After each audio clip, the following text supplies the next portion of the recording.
What if your child is not independent? What if they are just quietly giving up on you?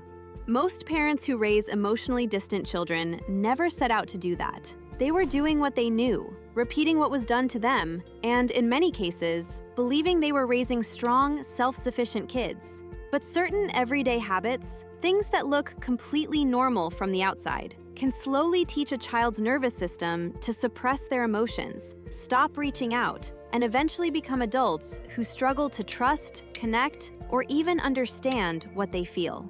In this video, we are going to go through the specific parenting behaviors that research links to avoidant attachment in children, what they do to a developing brain, and what can genuinely be changed before it is too late. Child psychiatrist Daniel Siegel put it simply: children need to feel felt. When they don't, they learn to feel nothing at all. If you have ever sensed your child pulling away, or if you are an adult trying to trace the roots of your own emotional distance, what comes next might be the most important thing you hear today.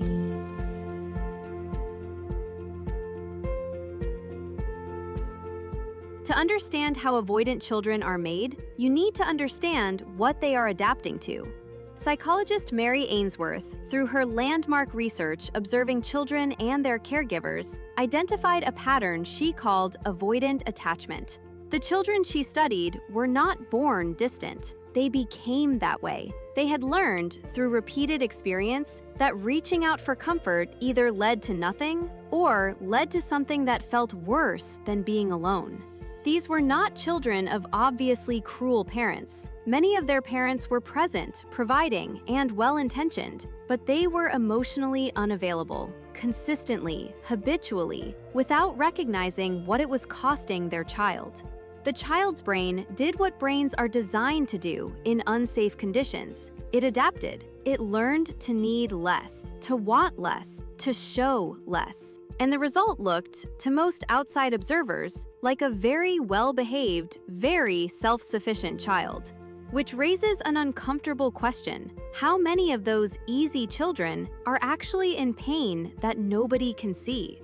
Emotional unavailability does not always look dramatic. It rarely does. It can look like a parent who is physically in the room, but mentally somewhere else, scrolling, working, thinking about tomorrow. It can look like a parent who responds to a child's distress with irritation, distraction, or a quick solution before the child has had even a moment to feel what they are feeling.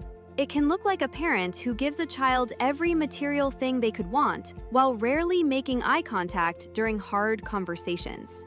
When a child falls and scrapes their knee, and the parent says, "You are fine, get up," before the child has even processed the pain, that is one moment. One moment is nothing, but that same response, across hundreds of situations, across years, becomes the child's entire understanding of how emotions work and whether they are allowed to have them. The American Academy of Pediatrics has stated clearly that early caregiving relationships are not just emotionally significant, they are neurologically formative. The brain literally builds itself around the quality of those early connections. So what does a brain build when those connections are cold? Before answering that question, if you are new to this channel, please subscribe and turn on the bell notification. Comment and let us know where you are watching from. Let's go back to where we were. The brain of a young child is in a period of rapid, irreversible development. In the earliest years, neural pathways are being laid down at a pace that will never repeat. During this window, the child is not just learning language or motor skills. They are learning at a biological level whether the world is safe, whether people are reliable, and whether their inner experience matters. When a caregiver repeatedly fails to respond to a child's emotional cues, not once, not occasionally, but as a consistent pattern, the child's stress response system becomes overloaded, and then it shuts down. Researchers at Harvard's Center on the Developing Child describe this as the brain learning to go quiet around emotional pain, because expressing that pain never brought relief. The child is not growing tougher. The child is learning to suppress. And here is the part that catches so many parents off guard. This child looks like a dream. They do not cling, they do not cry much, they seem independent. But what parents are mistaking for strength is actually a child who has stopped believing that closeness is safe. One of the most common habits that builds this kind of emotional armor is the dismissal of negative feelings. Many parents grew up in homes where sadness was something to be solved quickly, where anger was punished, where crying was treated as weakness or manipulation. They carry those lessons into their own parenting, genuinely believing they are helping their child build resilience. But there is a significant difference between helping a child manage an emotion and teaching them to hide it. When a parent changes the subject every time things get heavy, or becomes visibly tense when their child cries, or offers a solution before offering presents, the child reads all of it. Children are extraordinarily sensitive to the emotional states of the adults around them. They notice when their sadness makes a parent uncomfortable. They adapt. They learn to perform okayness, even when nothing feels okay. And over time, the performance becomes so practiced that the child can no longer distinguish the performance from the truth. They stop knowing what they actually feel. And a child who cannot access their own feelings cannot ask for help, even when they desperately need it. The language parents use matters more than most realize. Phrases like, "Stop crying," "It is not a big deal," "You are overreacting," or even the well-meaning, "Don't be sad, look at everything you have." These carry the same message underneath. Your emotional world is too much. You are too much.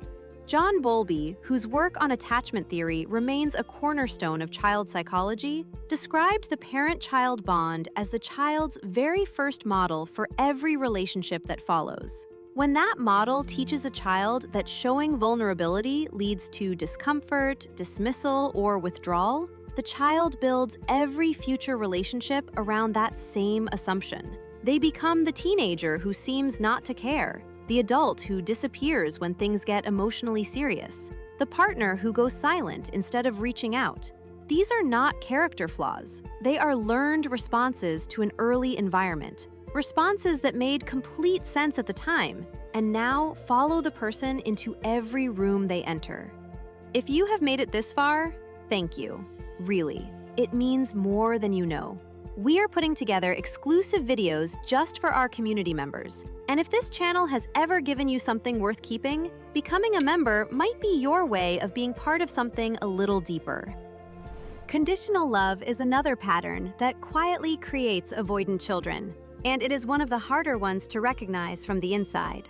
When a parent is warm and engaged when the child is happy, cooperative, or achieving something, but becomes cold, critical, or withdrawn when the child struggles or fails, the child learns something that will follow them for decades.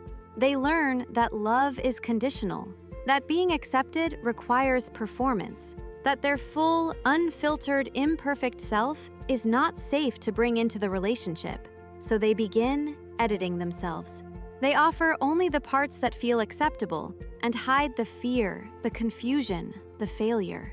And because this editing starts so early and becomes so automatic, these children grow up feeling profoundly alone, even inside relationships. Not the loneliness of having nobody around, but the specific, hollow loneliness of never being fully known, because they were never fully allowed to be known in the one relationship that was supposed to be the safest of all. And then there is over-control, which might seem like the opposite of emotional neglect, but leads to a surprisingly similar outcome. When a parent manages every situation, intervenes before frustration even has a chance to surface, and fills every silence with direction and instruction, the child learns that their inner experience is not the point. Their compliance is the point. Their performance is the point. Developmental research suggests that children who are chronically overmanaged begin to lose trust in their own feelings as valid signals. They become skilled at reading what is expected and delivering it. But underneath that skill, there is a self that was never fully consulted. A self that learned early that what it felt and wanted was secondary to what the adult in the room needed. These children grow into adults who are often described as capable and competent, but who quietly have no idea what they actually want or feel. or how to stay emotionally present when a relationship asks something real of them. What makes all of this survivable, what makes it worth understanding, is that patterns can change. Neuroscience is clear that the brain retains the ability to form new connections long past childhood. Parents who become aware of these habits, even years into raising a child, can begin to repair the relational message their child has been receiving. It does not require perfection. It requires presence. Saying, "I hear you, that sounds really hard," instead of, "You are fine." Sitting with a child's emotion instead of solving it away. Loving them the same on their worst days as on their best. The American Academy of Pediatrics points to what they call serve and return interactions, responsive, attuned moments between a parent and child, as some of the most powerful builders of emotional health. These moments, small and repeated, build trust. And trust, rebuilt slowly and consistently, can soften even the most defended heart. No child chooses to become avoidant. No parent consciously chooses to create it. It moves through families quietly, passed from one generation to the next, through habits that were never examined closely enough. But the moment you begin to see it, really see it, something shifts. You cannot unsee it. And that visibility, uncomfortable as it is where change begins. Your child does not need a perfect parent. They need a parent who is willing to stay present when things get uncomfortable, to repair when they get it wrong, and to keep showing up as someone who can be trusted with the hard stuff. If you found this video helpful, please like it and share your thoughts in the comments below. And if you are new to this channel, please subscribe. More content on child development and family emotional health is on the way, and every subscription helps this knowledge reach a parent who might really need it.